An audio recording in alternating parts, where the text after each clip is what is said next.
एका वर्गात x विद्यार्थी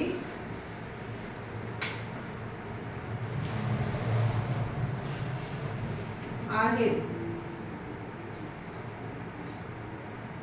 असे मानू.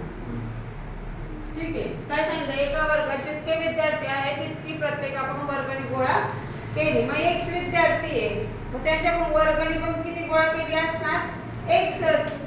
मग x गुणिले x किती झाले, किती किती जमा झाली होती, 6561.